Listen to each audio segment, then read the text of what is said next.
Nanawagan ng National Security Council ng mahinahon at masusing pagtalakay sa mga issue at hindi sa personalidad sa harap ng tumitinding bangayan ng Pilipinas at China sa issue ng West Philippine Sea.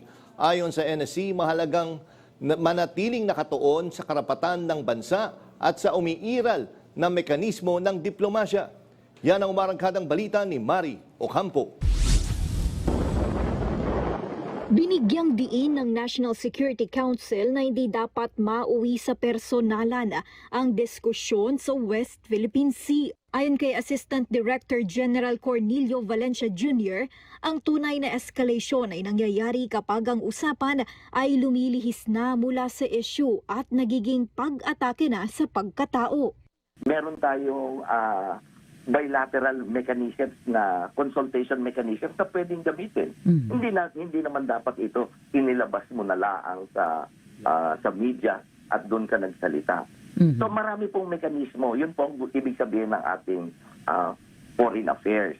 Na meron pong mga plataforma na pwede po itong pag-usapan ng mahinahon. Ang pahayag na ito ay kasunod ng palitan ng maanghang na salita sa pagitan ng Chinese Embassy at ng Philippine Coast Guard, partikular kay PCG spokesperson Commodore J. Tariela, na hayagang nagsalita laban sa mga umano'y panggigipit at panghaharas ng China sa mga Pilipinong mangingisda.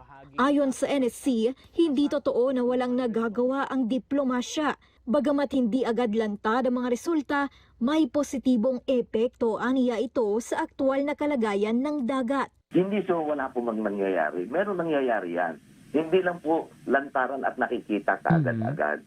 Kung mapapansin po natin, yung ating PCG, lagi po niyang inaalalayan yung ating mangingisda sa Bajo de Masinloc. Giit niya, ang ugat ng tensyon ay hindi ang mga pahayag ng Pilipinong opisyal, kundi ang hindi pagtanggap ng China sa arbitral ruling sa ilalim ng UNCLOS na kumikilala sa karapatan ng Pilipinas sa West Philippine Sea at nagdedeklarang walang batayan ng 9-dash line claim ng Beijing.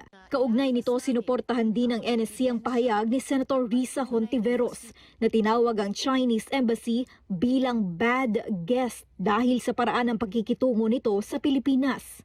So, sa akin, hindi lang po dapat yung ating senadora, but yung bawat Pilipino po dapat gawin pong pagkakataon ito na mas maintindihan kung ano po ang karapatan natin sa West Philippine Sea, ano po yung ating pinaglalaban. Para sa NSC, hindi lamang mga opisyal, kundi bawat Pilipino ay may papel sa pagtatanggol sa soberanya ng bansa. Mahalaga raw na maunawaan ng publiko kung ano ang ipinaglalaban ng Pilipinas sa West Philippine Sea. Ako, si Mario Campo ng PRTV News, nagseserbisyo para sa Pilipino.